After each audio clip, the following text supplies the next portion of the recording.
நமக்கு கிடைச்சிருக்க இறுதி வாய்ப்பு நாம் தமிழர் கட்சியும் அண்ணன் சீமான் மட்டும்தான். நம்ம வாக்கு செலுத்துறது 5 வருஷம் ஏதோ கடத்துவோம், அடுத்த இன்னொரு ஆள் வர வரைக்கும் அவர் தான் கொடுப்பாரு, அவர் பின்னாடியே பார்த்துக்கிட்டே போயிட்டு இருக்கிறது கிடையாது. நாங்க வர்றோம், வாழ்க்கை தரத்தை உயர்த்துறோம். இங்க வந்து கல்வி, மருத்துவம், குடிநீர் இதான் இலவசமா இருக்கும்.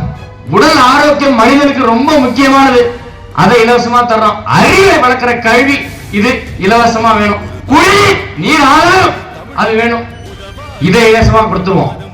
அது இல்லாம தற்சார்பு பொருளாதார கொள்கையின் மூலம் அரசே உங்களுக்கு வேலை வாய்ப்பு கொடுக்கும். டாஸ்மாக்ல எம்பிஏ படிச்சவன், எம்எஸ்சி படிச்சவன் சாராயம் ஊத்தி கொடுத்துட்டு இருக்கான்.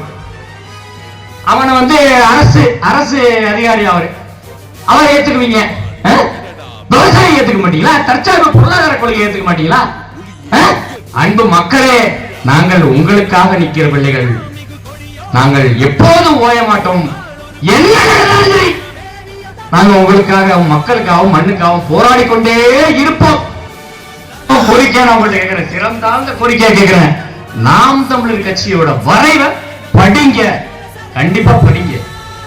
சட்டமன்ற உறுப்பினராக அனுப்பினால் எளிய மக்களின் குரலாக, மண்ணின் மக்களின் குரலாக அவர் ஒழிப்பார் என்பதை தமிழ்த்தாய் மீதும் தலைவர் பிரபாகரன் மீதும் சத்தியமிட்டு சொல்கிறேன்.